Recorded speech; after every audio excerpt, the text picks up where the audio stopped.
The massive cargo freighter Celestial Dawn shuddered as another plasma bolt tore through its hull. Captain Zara Kithari pressed herself against the cold metal wall of the escape pod bay, her pale blue skin glistening with perspiration. Her violet eyes darted between the chaos around her, and the small form huddled behind a stack of emergency supplies. "Zyra, stay down," she whispered urgently to her 7-year-old daughter, whose silver hair caught the emergency lighting like starlight. The child's large, luminous eyes reflected the same violet hue as her mother's, but they held a terror no child should ever know. The hegemony had found them. After 3 years of running, hiding in the outer rim territories, living off scraps, and taking whatever transport work they could find, the authoritarian empire had finally caught up with their small refugee ship. Zara knew what this meant. The hegemony didn't take prisoners from the Cathani resistance. They made examples. Another explosion rocked the ship, and the lights flickered ominously.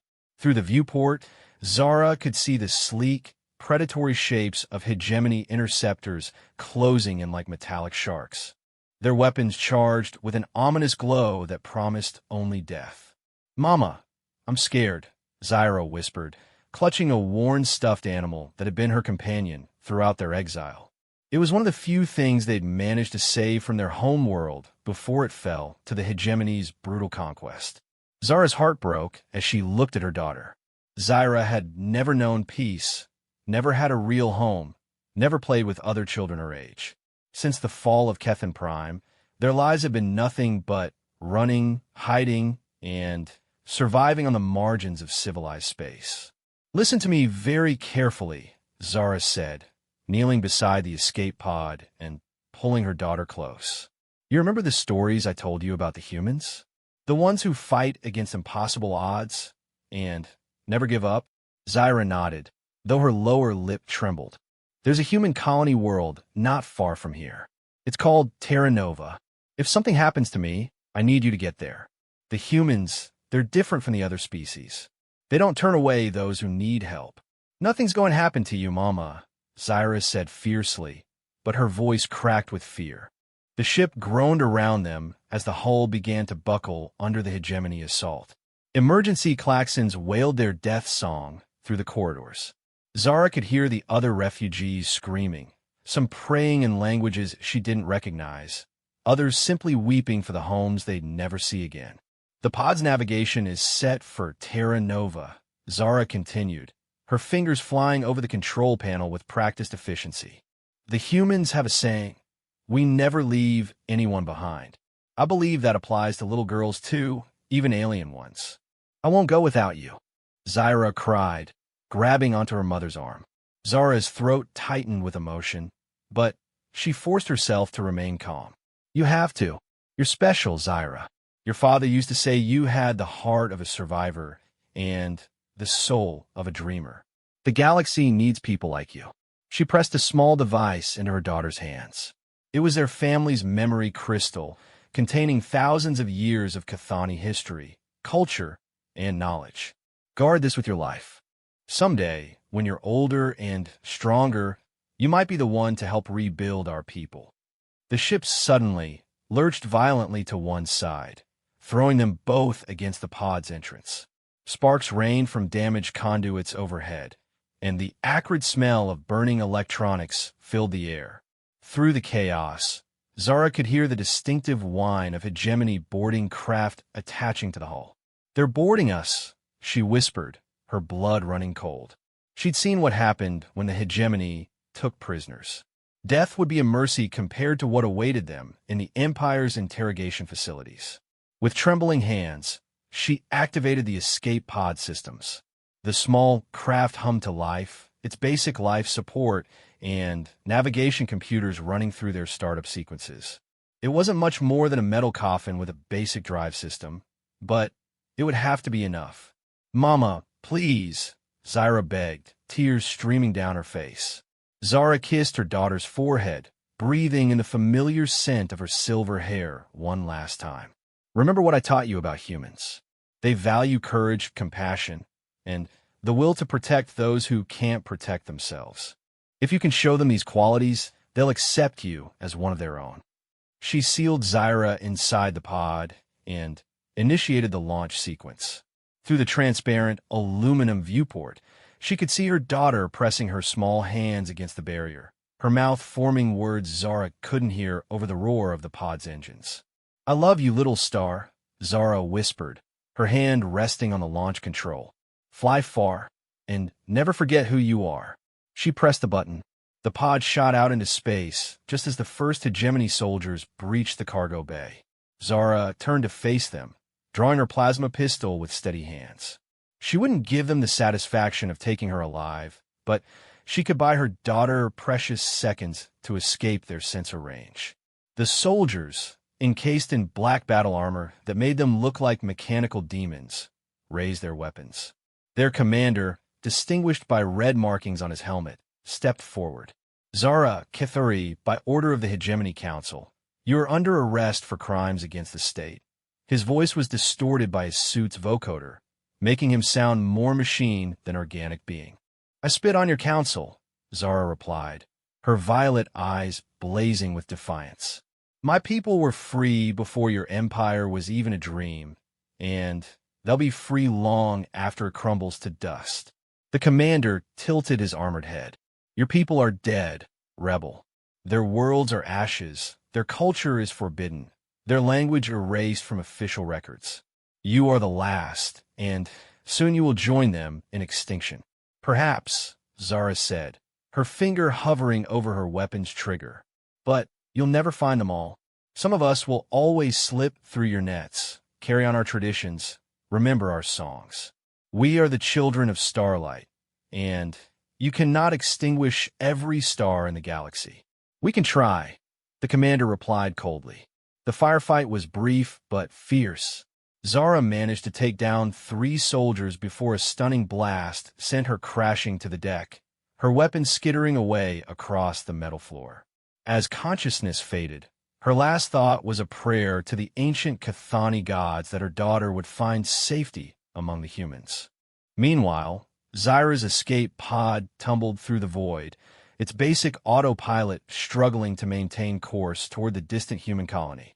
Inside, the little girl wept for her mother, clutching the memory crystal and her stuffed animal as the stars wheeled past the viewport. The pod's computer, programmed with basic hegemony languages, but lacking any human linguistic databases, began its automated distress beacon. However, without proper translation protocols, the signal would be largely incomprehensible to human receivers. It would register as an unknown alien craft in distress, nothing more. Hours passed, then days. The pod's basic rations were designed for emergency situations, not extended voyages. Zyra rationed the food pellets and water as her mother had taught her, but she was still a child, and fear made her forget some of the lessons about survival. On the 3rd day, the pod's proximity alarms began to chime softly. Through the viewport, Zyra could see a blue and green world growing larger against the star field. Terra Nova, the human world her mother had spoken of with such hope. But as the pod entered the planet's atmosphere, its heat shields began to fail. The craft had never been designed for planetary entry without proper guidance from traffic control. Warning lights flashed throughout the small cabin as the temperature began to rise. Zyra pressed herself into the farthest corner of the pod as sparks erupted from control panels around her.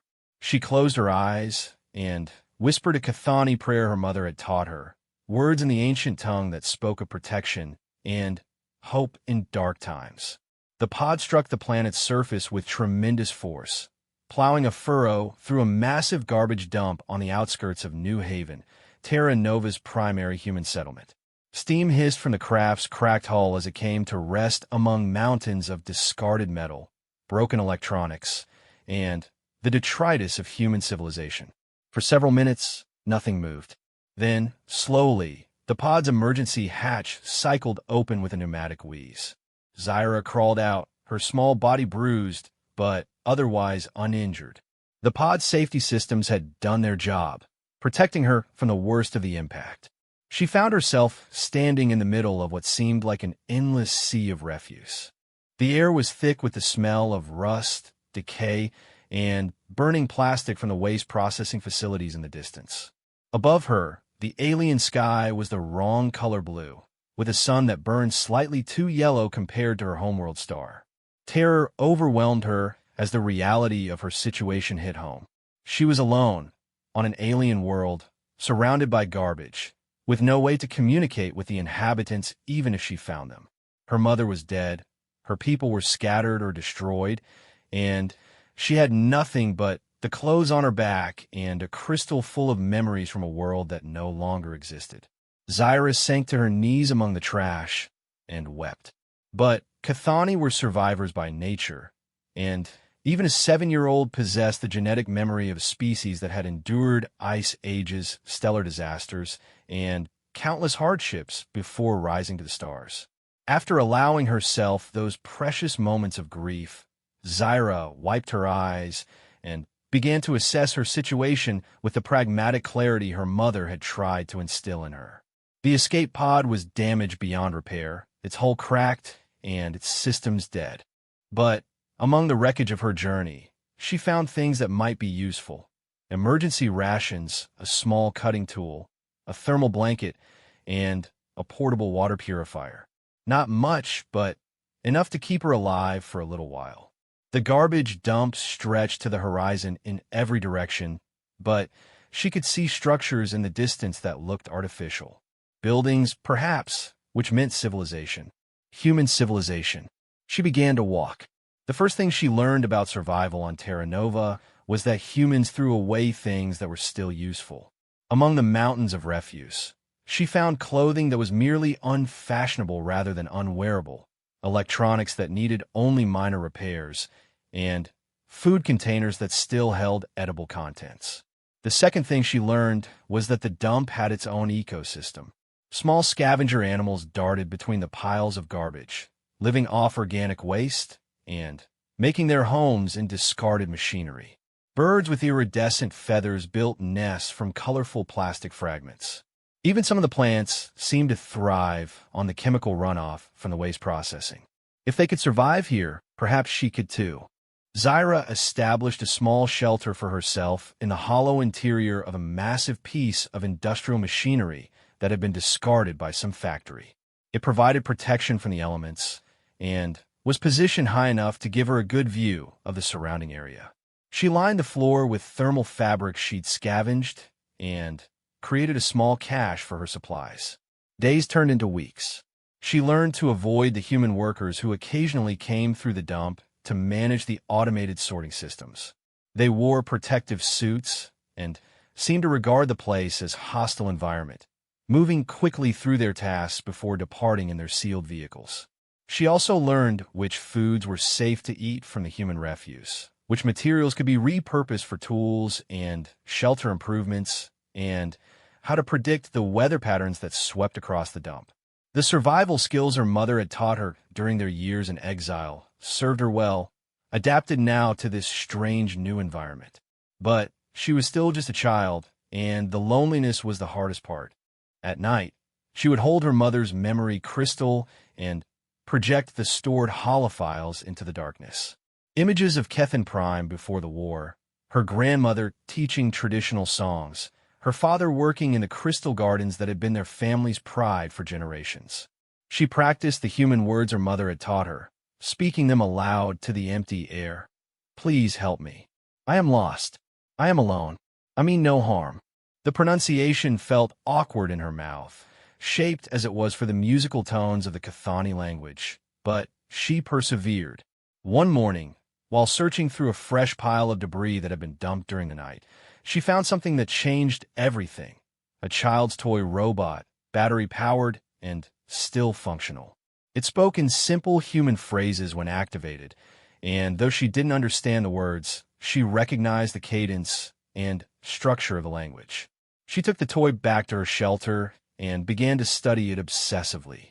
By mimicking the sounds it made and observing the patterns, she began to piece together basic human linguistic structures. It was painstaking work, made more difficult by her young age and the fact that she was essentially creating her own translation methodology from scratch. But gradually, understanding dawned. The toy was programmed with educational content, designed to teach human children basic concepts like numbers, colors, and simple social interactions. Through countless hours of repetition and practice, Zyra began to build a rudimentary vocabulary. Hello, she whispered to herself in accented but recognizable human speech. My name is Zyra. It was a small victory, but it filled her with hope. If she could learn their language, perhaps she could eventually make contact with the humans. Perhaps she could find the acceptance and protection her mother had believed they would offer. The seasons changed on Terra Nova, and Zyra adapted to each new challenge. When the rains came, she learned to collect clean water in containers she'd fashioned from discarded materials. When scavenger animals became more aggressive due to food scarcity, she built better defenses around her shelter. When salvage crews began working closer to her territory, she developed techniques for remaining hidden while still accessing the resources she needed. She grew taller and stronger, though her alien physiology made her development different from a human child's. Her natural Chthoni abilities began to manifest more strongly. Enhanced night vision that allowed her to forage safely in darkness, an intuitive understanding of electromagnetic fields that helped her repair found electronics, and the species' characteristic resilience to toxins that let her survive on food that would have poisoned most beings.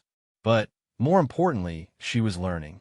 Every day brought new understanding of human language and culture through the various items she found in the garbage. Discarded books, broken tablets with still functioning screens, children's toys with educational programs, all became her teachers in this strange university of refuse. She discovered that humans valued many of the same things her people had: family, friendship, courage in the face of adversity, and the protection of those who couldn't protect themselves. The stories she found in their discarded entertainment media spoke of heroes who stood up to bullies, who helped strangers in need, who never gave up hope even when everything seemed lost.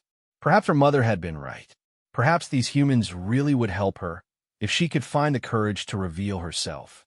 The decision was made for her on a cold morning when the sound of crying echoed across the dump. Zyra emerged from her shelter to see a small human child, no more than 5 or 6 years old, wandering lost among the garbage piles. The child was calling out words she now recognized. Daddy, Daddy, where are you? For a moment, Zyra hesitated. Revealing herself would mean the end of her hidden existence, possibly her capture and the discovery of her alien nature. But she could not ignore a lost child's cries for help, any more than her mother could have abandoned the refugees on the Celestial Dawn.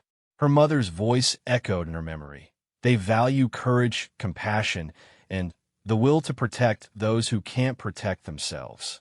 Zyra took a deep breath, stepped out of her hiding place, and began to walk toward the crying child. It was time to discover if her mother's faith in humanity was justified. The small human boy stood in the middle of the garbage dump, his face streaked with tears and dirt.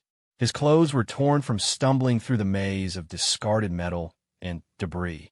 He couldn't have been more than 6 years old, with sandy brown hair and wide, frightened eyes that reminded Zyra painfully of her own terror when she'd first crashed on this world.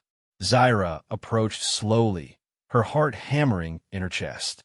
She'd pulled the hood of a scavenged jacket over her head to hide her distinctive silver hair and alien features, but up close, there would be no concealing what she was.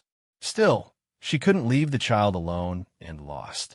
Hello, she called out in carefully practiced human speech, though her accent made the words sound musical and strange. Are you hurt? The boy spun around, his eyes wide with surprise. For a moment, they simply stared at each other across the heaps of refuse. Then he sniffled and shook his head. I can't find my daddy, he said in a small voice. We were exploring, and I saw something shiny, and I followed it, and now I don't know where I am.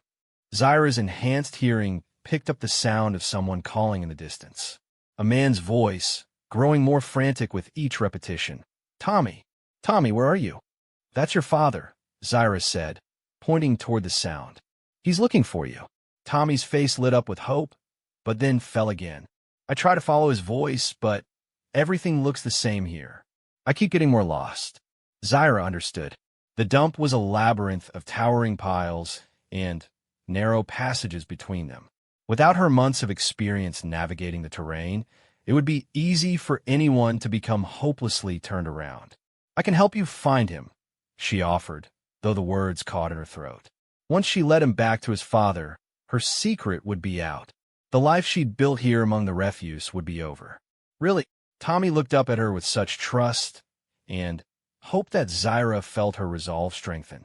Her mother had died to save her, but what was the point of survival if she couldn't help others when they needed it? Stay close to me, she said. The ground is unstable in some places. As they made their way through the maze of garbage, Tommy chattered nervously to fill the silence. He told her about his father, who worked as engineer at the spaceport, and how they'd come out here because Tommy had heard older kids at school talking about treasure hunting in the dumps. He'd convinced his father to take him on an adventure, but he'd gotten carried away exploring and wandered off on his own. "Daddy's going to be so mad at me," Tommy said miserably as they climbed over a pile of twisted metal. "He told me to stay close." "He won't be mad," Zyra replied, helping him down the other side. "He'll be happy you're safe. When someone loves you, their fear turns to relief very quickly." She spoke from experience. How many times had she wandered too far from their hiding places during the years of exile, sending her mother into a panic? The scoldings had always been brief, quickly replaced by fierce hugs and whispered words of gratitude that she was unharmed. As they drew closer to the voice calling Tommy's name, Zyra felt her anxiety spike. She'd imagined this moment countless times over the months, her first real encounter with a human. Would they see her alien nature immediately? Would they react with fear, disgust, or aggression? "There!" Tommy suddenly shouted, pointing toward a tall figure visible between two garbage mountains. "Daddy!" The man, Tommy's father, came running toward them, stumbling over debris in his haste. He was indeed tall, with the same brown hair as his son, but streaked with premature gray. His clothes were practical work wear, sturdy boots, and a jacket designed for harsh environments. When he saw Tommy, relief flooded his features. "Tommy, thank God." He swept the boy up in his arms, holding him tight. "I was so scared. I thought I'd lost you." "I am sorry, Daddy. I know I shouldn't have wandered off, but the nice girl helped me find you." Tommy pointed at Zyra, who had been hanging back, uncertain. For the first time, the man, Tommy's father, really looked at her. Zyra saw his eyes widen slightly as he took in her appearance. Her hood had fallen back during their journey through the garbage maze, revealing her silver hair and the subtle differences in her facial structure that marked her as non-human.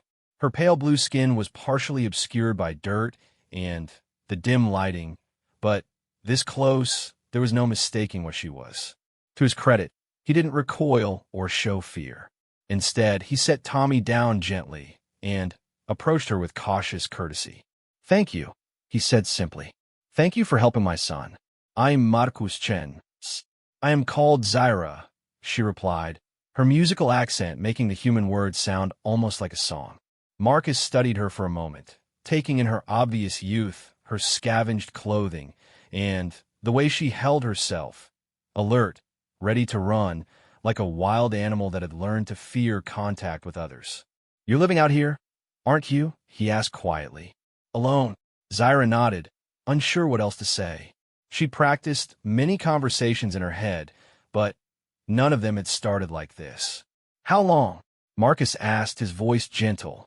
"Many months," Zyra admitted, "since before the cold season." Marcus exchanged a glance with his son, who was looking between them with the open curiosity of childhood, apparently unconcerned by Zyra's alien nature.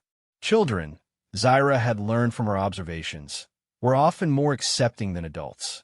"You're just a kid yourself," Marcus said, and there was something in his voice that reminded Zyra of her mother, a protective instinct that transcended species boundaries.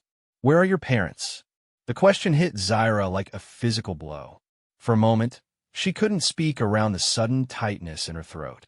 When she finally managed words, they came out barely above a whisper. Gone. Dead. I'm alone. The simple statement hung in the air between them.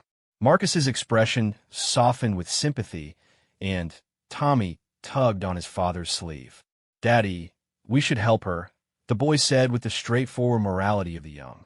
She helped me, and she doesn't have anywhere to go. Marcus was quiet for a long moment, clearly wrestling with the implications of what his son was suggesting. Zyra could almost see the thoughts racing through his mind. The legal complications of harboring an unregistered alien, the potential dangers of bringing a stranger into their home, the practical challenges of caring for someone whose biology and needs he didn't understand. But when he looked at Zyra again, what won out in his expression was simple human compassion. You can't stay out here, he said finally. It's not safe, especially with winter coming. The temperatures drop below what most species can survive. Zyra had already experienced one Terra Nova winter, huddled in her makeshift shelter with salvaged heating elements and thermal blankets. She'd survive, but barely. Another winter like that might kill her, especially as she grew larger and required more food and warmth. I have learned to survive, she said, lifting her chin with dignity. I do not wish to be burdened. A burden? Marcus shook his head. Kid, you just saved my son from being lost in one of the most dangerous places on the planet. If anyone owes a debt here, it's me. He paused, seeming to come to a decision. Look, I can't leave you out here. My conscience won't let me. And Tommy's right. You helped us, so we should help you. Would you like to come home with us?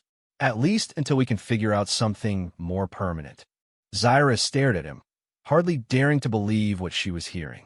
After months of hiding, of surviving on scraps, and living in constant fear of discovery, this human was offering her sanctuary. Her mother's faith in humanity seemed to be justified. You would do this? She asked. Even though I am not human. Especially because you're not human. Marcus replied with a slight smile. Do you know how rare it is to meet someone from another species out here in the colonies? And one who's clearly brave and resourceful enough to survive on her own? Tommy's going to have the most interesting show and tell presentation in his class's history. What show and tell? Zyra asked, confused by the unfamiliar concept. It's when kids bring something special to school to share with their classmates, Tommy explained excitedly. Usually it's boring stuff like rocks or old toys. But you're actually from space.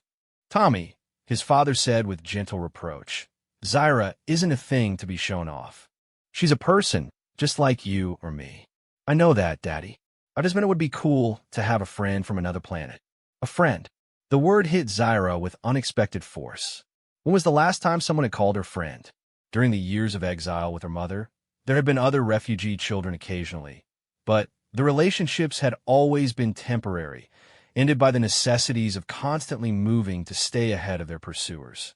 I would like to be your friend, she told Tommy solemnly, and the boy's face broke into a huge grin. Awesome. Do you want to see my toy spaceship collection? I bet you can tell me which ones look like real ships. Marcus laughed. Slow down there, Space Cadet. Let's get out of this dump first. Zyra, do you have any possessions here? Anything you need to collect before we go? Zyra thought of her little shelter hidden in the machinery, with its cache of supplies and the precious memory crystal containing her family's history. She nodded. I have some things. Important things. But I can carry them myself. Lead the way, Marcus said. And don't worry about carrying everything. I've got a transport vehicle that can handle whatever you need to bring. As they made their way back through the garbage maze towards Zyra's hidden shelter, she found herself walking between the human father and son, listening to their easy conversation and feeling something she hadn't experienced in months, belonging. Tommy peppered her with questions about her homeworld, her species, and her journey to Terra Nova. Most of the questions she couldn't answer in detail, either because her vocabulary wasn't sophisticated enough yet, or because the truth was too dark for a child to hear. But she told him about the crystal gardens of Kethan Prime, about how her people could see in darkness better than humans, and about the musical nature of her native language. Can you sing something in Alien? Tommy asked as they climbed through a gap between two massive industrial waste containers. Zyra glanced at Marcus, who nodded encouragingly. Taking a breath, she sang a few lines of a traditional Cathani lullaby her mother used to sing to her. The words were liquid music, rising and falling in harmonies that human vocal cords couldn't quite reproduce. Both humans stopped walking to listen, their faces filled with wonder. When she finished, there was a moment of respectful silence. "That was beautiful," Marcus said quietly. "What did it mean?" "It is a song about stars being friends to travelers far from home," Zyra translated. "It says that no matter how far you go, stars remember where you came from, and they light path back to those who love you." "I like that," Tommy said. "It means even though you're far from your home planet, the stars still remember you." "Yes," Zyra agreed, though she didn't mention that the stars had also remembered her homeworld when the hegemony fleet had burned it to ashes. Some truths were too heavy for small shoulders to bear. They reached her shelter, and Zyra quickly gathered her few possessions. The memory crystal, her scavenged tools, the thermal blankets, and a few pieces of salvage technology she'd managed to repair. Marcus helped her pack everything into a sturdy bag he'd brought from his vehicle. "This is where you've been living?" he asked, looking around the small space she'd carved out for herself. His voice was filled with a mixture of admiration and concern. "You built this yourself?" "I learned to make do with what was available," Cyrus said simply. "My mother taught me survival skills." "She taught you well," Marcus replied. "But no kid should have to live like this, human or otherwise." As they walked back toward the edge of the dump, where Marcus had parked his transport, Zyra felt a strange mixture of excitement and nervousness. She was about to enter human civilization for the first time since arriving on Terra Nova. Everything was going to change. Marcus's vehicle was a sturdy all-terrain transport designed for the rough conditions around the mining and agricultural colonies. It had room for a small family and cargo, with basic amenities like climate control and communication equipment. To Zyra, who had been living in a garbage dump for months, it seemed luxuriously appointed. "Buckle up," Marcus said as they climbed into the vehicle. "It's about a 20-minute drive to town." As the transport pulled away from the dump, Zyra watched her former home recede through the rear window. She felt a pang of loss. It had been harsh and lonely, but it had been hers. Now she was venturing into the unknown once again. "Nervous?" Marcus asked, glancing at her in the rearview mirror. Zyra nodded. "What if other humans do not accept me as you have? What if they fear me or want to send me away?" Marcus was quiet for a moment, considering his words carefully. "I won't lie to you, Zyra. Some people might react badly at first. Humans can be afraid of things they don't understand. But most people, once they get to know you, will judge you by your actions, not your appearance. And what if the government wants to study me or put me in a facility?" Zyra asked, voicing one of her greatest fears. "That's not going to happen," Marcus said firmly. "Terra Nova is a frontier colony. We don't have the bureaucracy or resources for that kind of thing, and frankly, we're too busy trying to build a functioning society to worry about paperwork and regulations. As far as I'm concerned, you're a refugee who needs help, and that's how I'll present you to anyone who asks." Besides, Tommy added from the front seat, "You saved me. That makes you a hero. Heroes don't get locked up. They get medals and parades." Zyra smiled at the boy's simple logic, though she doubted the reality would be quite so straightforward. As they drove, Marcus explained more about their situation. He was a single father. Tommy's mother had died in a mining accident when the boy was very young. They lived in a small house on the outskirts of New Haven, Terra Nova's primary settlement. Marcus worked as an engineer at the spaceport, maintaining the systems that kept cargo ships and passenger vessels running. It was steady work that paid well enough to support their simple lifestyle. "We'll start by getting you cleaned up and fed," Marcus explained. "Then we can work on getting you some proper identification and documentation." The colony administrator, Sarah Walsh, is a practical woman. When I explain the situation, I think she'll be willing to work with us. And then, can Zyra come to school with me? Tommy asked excitedly. Let's take things one step at a time, Marcus replied, though he was smiling. But yes, if everything works out, we'll get her enrolled in school. She'll need to learn more about human culture and improve her language skills. Zyra felt a flutter of excitement at the prospect. She'd always loved learning, and the idea of attending a real school with other children was both thrilling and terrifying. As they approached New Haven, Zyra got her first glimpse of human civilization on Terra Nova. The settlement was built around the spaceport, with residential areas spreading out in organized sectors. The buildings were practical rather than beautiful, prefabricated structures designed for quick assembly and harsh conditions. But there were signs of human adaptation and creativity everywhere. Gardens planted with native flora, children's play areas built from repurposed industrial materials, and public spaces where people gathered to socialize. It's not much compared to the core worlds, Marcus admitted, following her gaze. But it's home, and it's a place where people look out for each other. As if to prove his point, several people waved at their vehicle as they drove through the residential sector. A few did double takes when they noticed Zyra in the back seat, but the reaction seemed more curious than hostile.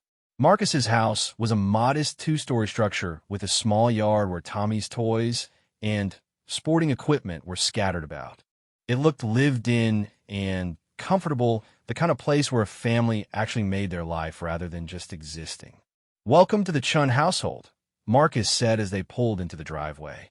It's not fancy, but it's warm, dry, and the food is decent. Zyra stepped out of the vehicle and looked around.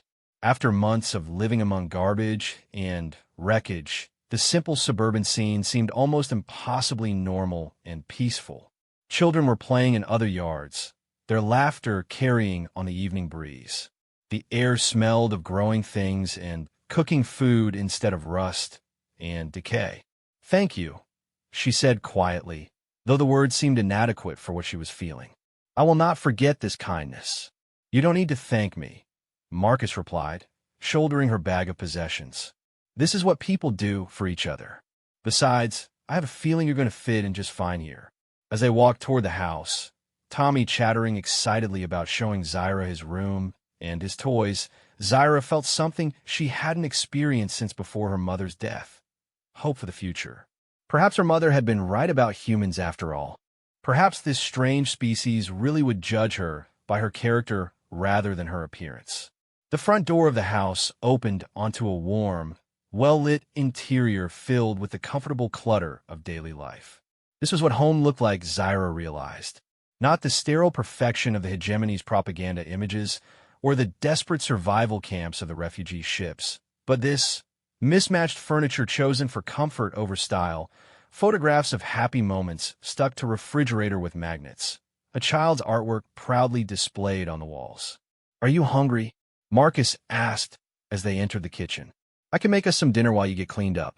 Zyra nodded, suddenly aware of how she must look and smell after months of living in a garbage dump. Marcus showed her to the bathroom and provided her with clean towels and basic toiletries. When she looked at herself in the mirror for the first time in months, she barely recognized the person staring back. Her silver hair had grown long and tangled. Her pale blue skin was stained with dirt and grime, and her clothes were little more than rags held together with salvage materials. But her violet eyes still held the same determination that had carried her through the dark months of survival. She was still Zyra Kethari, daughter of rebels, keeper of memories, survivor against impossible odds. And now, for the first time since her mother's death, she had a chance to be something more. She had a chance to belong. The warm water cascading over her skin felt like luxury after months of cold sponge baths with salvage containers. Zyra stood under the shower in Marcus's bathroom, watching dirt and grime swirl down the drain as she slowly scrubbed away the evidence of her time in the dump. When she finally emerged, her pale blue skin gleamed like polished starlight, and her silver hair fell in damp waves around her shoulders. Marcus had left clean clothes outside the door, a simple jumpsuit that was too large for her small frame, but clean and warm. When she looked in the mirror now, she could see traces of the girl she had been before the war, before the exile, before the desperate months of survival. The smell of cooking food drew her to the kitchen, where Marcus was preparing what he called real comfort food: pasta with a rich tomato sauce, fresh bread, and vegetables from the local hydroponic farms. Tommy was setting the table with exaggerated care, treating the simple meal like a special occasion. "Feel better?" Marcus asked when he saw her. Zyra nodded, though she felt oddly vulnerable without the layers of dirt and scavenged clothing that had been her armor in the dump. "Thank you. I had forgotten what it felt like to be truly clean." Over dinner, the questions began in earnest. Tommy's curiosity was boundless and innocent, asking about everything from whether she had superpowers to what games children played on her homeworld. Marcus's questions were more practical, gently probing about her background, her needs, and what challenges they might face in integrating her into colonial society. "The biggest immediate issue is documentation," Marcus explained as they ate. "Terra Nova operates on a fairly relaxed immigration policy, since we need all the settlers we can get, but we still need basic records. Medical history, family status, educational background." Zyra's stomach clenched. Much of her real history would reveal things about the hegemony and the war that might complicate her situation. "What if my background is complicated?" Marcus studied her thoughtful expression. "Zyra, I'm not going to pry into details you don't want to share, but I need to know if there's anything that might put you or us in danger. Are you running from someone? Is someone looking for you?" The memory of hegemony soldiers and their black armor flashed through Zyra's mind, but she shook her head. "The ones who would hunt me believe I am dead, and they're very far from here." It wasn't technically a lie. The hegemony had no reason to believe she'd survive the destruction of the refugee ship, and even if they did, Terra Nova was far from their usual patrol routes. But the conversation reminded her of how much of her life she would have to keep secret. "Good enough for me," Marcus said simply. "We'll figure out the paperwork as we go. Tomorrow I'll take you to see Administrator Walsh. She runs the civilian government here, and she's helped integrate other refugees in the past." "What about school?" Tommy asked eagerly. "When can Zyra start school with me?" "Let's see what Administrator Walsh says about that," Marcus replied. "Zyra will probably need some time to adjust and improve her human language skills before she's ready for a regular classroom." That night, Marcus set up a sleeping area for Zyra in the guest room, a small space that doubled as his home office. It was the first time in months that she'd slept in an actual bed, with real pillows and warm blankets. But despite the comfort, sleep was elusive. She lay awake staring at the ceiling, overwhelmed by the sudden change in her circumstances. After so many months of constant vigilance and struggle just to survive, the safety and normalcy of the Chun household felt almost surreal. Part of her kept expecting to wake up back in her shelter among the garbage, having dreamed this entire encounter. In the quiet darkness, she pulled out her mother's memory crystal and projected a soft holographic image of Kethin Prime's crystal gardens. The familiar purple and silver light painted the walls with patterns from her childhood, and for a few precious minutes, she could pretend her mother was still alive, that their world still existed, that this wasn't all she had left of her people. "I found humans, Mama," she whispered to the ghostly image. "They're just like you said they would be, kind and brave and willing to help a stranger." She paused, watching the light patterns dance. "I hope I can be worthy of their trust." The next morning brought new challenges. Marcus had called in a personal day at the spaceport to help Zyra navigate her first encounters with colonial bureaucracy. After breakfast, they made their way to the administrative center in the heart of New Haven. The colony's government building was a practical structure that housed everything from immigration services to civil engineering. Administrator Sarah Walsh's office was on the second floor, a cramped space that managed to feel both official and welcoming. Walsh herself was a woman in her 50s with graying hair and sharp eyes that missed nothing. "So this is our mysterious refugee," Walsh said as they entered her office. She looked Zyra up and down with frank curiosity, but no hostility. Marcus filled me in on the basic situation. You've been living in the dump for how long?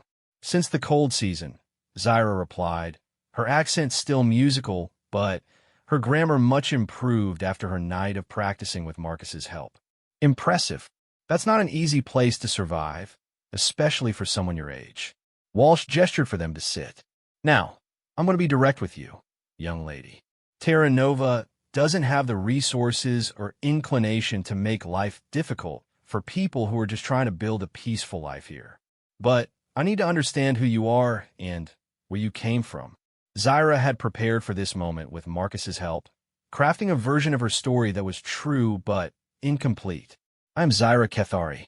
My people are called the Cathani. Our homeworld was destroyed in a war, and I came here on an escape pod when a ship carrying refugees was attacked. The Cathani, Walsh repeated, making notes on a tablet. I'm not familiar with that species. Where was your homeworld located? In the Outer Veil systems, Zyra said, naming a region of space known for its instability and frequent conflicts. It was technically true. Keth and Prime had been in that region, but vague enough to discourage detailed investigation. Walsh nodded. A lot of refugee traffic comes through from that area. Political situation there has been messy for decades. She looked up from her tablet. Any surviving family members I should know about? Anyone who might come looking for you? No, Zyra said quietly. I am alone. Something in her tone must have conveyed the depth of that loss, because Walsh's expression softened slightly. I am sorry, kid. That's rough. She turned to Marcus. And you're willing to take responsibility for her care and integration? Absolutely, Marcus said without hesitation. She saved my son, and beyond that, she's a good kid who deserves a chance at a normal life. Walsh studied them both for a long moment, then made a decision. All right, here's how we'll handle this. I'm going to issue temporary residency papers for Zyra Kethari under refugee status. That gives her 6 months to demonstrate integration into colonial society. If things go well, we'll convert that to permanent residency. She turned back to Zyra. That means you'll need to learn our language better, understand our laws and customs, and ideally contribute to the community in some way. Marcus has offered to sponsor you, which means you'll live with his family, and he'll be responsible for your education and welfare. Any problems with that arrangement? Zyra shook her head, hardly able to believe how smoothly everything was proceeding. Good. Walsh printed out a document from her desk unit and handed it to Zyra. This is your temporary identification. Don't lose it. Now, about education. Marcus mentioned you're interested in attending school. Very much, Zyra said eagerly. I'm going to recommend you start with individual tutoring to bring your human language skills up to grade level. Once you're ready, we can integrate you into Tommy's class. Our school is small enough that we can be flexible with these arrangements. As they left the administrative building, Zyra clutched her new identification papers like a lifeline. For the first time since arriving on Terra Nova, she was more than just a hidden refugee surviving on scraps. She was officially recognized, documented, legal. That went better than I expected, Marcus said as they walked through the town center. Sarah's practical, but she can also be a stickler for rules when she wants to be. Their next stop was the local medical clinic, where Dr. Elizabeth Harper, a woman whose bedside manner was warm despite her clinical efficiency, gave Zyra her first proper medical examination since arriving on the planet. Fascinating physiology, Dr. Harper murmured as she studied the readings from her diagnostic equipment. Your cardiovascular system is much more efficient than human normal, and your body seems to process toxins differently. No wonder you survived in that environment. She looked up at Zyra with professional interest. I'm going to need to establish baseline health metrics for you, and I want to research Cathani biology to better understand your medical needs. Are there any health issues specific to your species that I should know about? Zyra thought carefully. We are sensitive to certain electromagnetic frequencies, and we need less food than humans of similar size, but we require specific minerals that may not be common in human food. I'll run some blood work to check for nutritional deficiencies, Dr. Harper said, making notes. And I'll set up a monitoring program to track your health as you adjust to human food and living conditions. The examination revealed that despite her months of hardship, Zyra was in remarkably good health. Her species' natural resilience had served her well, though she showed signs of nutritional deficiency and stress that would require ongoing care. Over the following weeks, Zyra threw herself into the process of integration with determination that impressed everyone around her.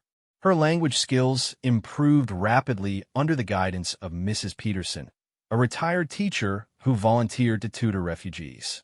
Within a month, Zyra was speaking fluent, if accented human standard, and her reading comprehension was approaching grade level. More challenging was learning to navigate human social customs. Simple things like personal space, conversation patterns, and emotional expression were subtly different from Cathani norms.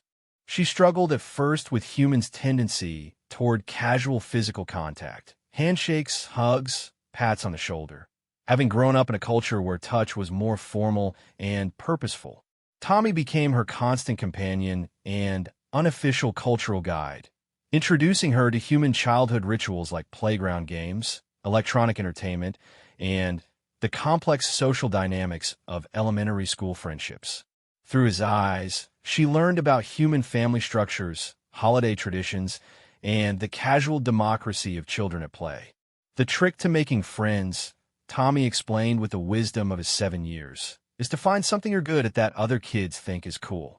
Like Ginny is really good at math, and Alex can do this thing where he makes his eyes cross in different directions. Zyra considered this advice seriously. What am I good at that might be interesting to other children? Are you kidding? Tommy said, bouncing with excitement. You're from space. You can see in the dark. You know about crystal gardens and can sing in alien languages. Plus, you're really good at fixing broken stuff. That last point was true. Zyra's natural understanding of electromagnetic fields, combined with skills learned from months of repairing salvaged equipment, made her unusually talented at electronics repair. Marcus had been impressed when she'd fixed his tablet computer and improved the efficiency of several household devices with simple modifications. Maybe I could teach them about technology, Zyra mused, or help them build things. Now you're thinking like a human, Tommy said approvingly. The real test came when Administrator Walsh arranged for Zyra to visit Tommy's classroom as a trial integration. Mrs. Rodriguez, the teacher, had prepared the other students for their unusual visitor, but Zyra was still nervous as she entered the small classroom full of curious human children. "Class, I'd like you to meet Zyra," Mrs. Rodriguez announced. "She's going to be joining our school soon. Zyra, would you like to tell everyone a little about yourself?" Zyra stood at the front of the classroom, acutely aware that 20 pairs of human eyes were studying her alien features with fascination rather than fear. Taking a deep breath, she began to speak. "My name is Zyra Kethari, and I come from a star system very far from here. My people were called the Cathani, and we were known for growing crystal gardens that could turn sunlight into music." She paused, seeing the wonder in their faces. "I came here on an escape pod after my world was destroyed, and I lived in the garbage dump until Tommy and his father found me." A girl with curly red hair raised her hand eagerly. "Can you really see in the dark?" "Better than humans can," Zyra confirmed. "And I can hear sounds that are too high or low for human ears." "What's it like to travel in space?" asked a boy with thick glasses. "Scary," Zyra said honestly. "And lonely, but also beautiful. When you're between stars, you can see colors in space that don't exist on any planet." The questions came in a flood after that. What did her planet look like? Did aliens have pets? Could she teach them alien words? Did spaceships really go faster than light? Zyra answered as best she could, finding herself relaxing as their curiosity overcame any fear or prejudice they might have felt. Mrs. Rodriguez finally called a halt to the informal question session. "All right, class. I think Zyra has answered enough questions for now. Let's show her how we work together on our morning projects." What followed was a revelation for Zyra. Human children she discovered, were naturally collaborative in ways that adult society sometimes forgot. They included her in their activities without hesitation, eager to see how her alien perspective might change familiar games and projects. When they worked on a science project about simple machines, she found herself naturally falling into the role of technical advisor, helping them understand concepts that seemed obvious to her enhanced senses. "You're really good at this," whispered a girl named Maria as Zyra helped her group design a more efficient lever system. "Are all aliens smart about science stuff?" "Not all," Zyra replied. "But my people learned to work with crystal and energy systems, so I grew up understanding how things work together." By the end of the day, several children had asked if she would be their friend when she started attending regularly. The casual acceptance left Zyra feeling both grateful and slightly overwhelmed. "How did it go?" Marcus asked when he picked her up after school. "Better than I hoped," Zyra admitted. "Human children are more accepting than I expected." "Kids are like that," Marcus said with a smile. "They haven't learned to be afraid of differences yet. Adults could learn a lot from them." That evening, as they sat around the dinner table sharing stories of their day, Zyra felt something she hadn't experienced since before the war, a sense of belonging to a family. Marcus listened to her school experiences with genuine interest. Tommy chattered about his plans to show her his favorite playground equipment, and for the first time in months, the conversation wasn't about survival or fear. Later, as she prepared for bed, Zyra activated her mother's memory crystal one more time. The holographic images of Kethin Prime filled her room with familiar light, but instead of the desperate homesickness that usually accompanied these sessions, she felt something different. "I think I understand now, Mama," she whispered to the ghostly garden scenes. "You didn't just want me to survive. You wanted me to live, to find a place where I could belong and maybe help others the way humans have helped me." She thought about the children in the classroom, eager to learn about her world and her people, about Tommy's easy friendship and Marcus's steadfast protection, about Administrator Walsh's practical kindness and Dr. Harper's clinical compassion. Her mother had been right about humanity. They were a species that valued courage, compassion, and the protection of those who couldn't protect themselves. But more than that, they were a species that grew stronger by including others, that found strength in diversity rather than uniformity. As she drifted off to sleep in her warm, safe bed, Zyra began to dream not of the past she'd lost, but of the future she might build.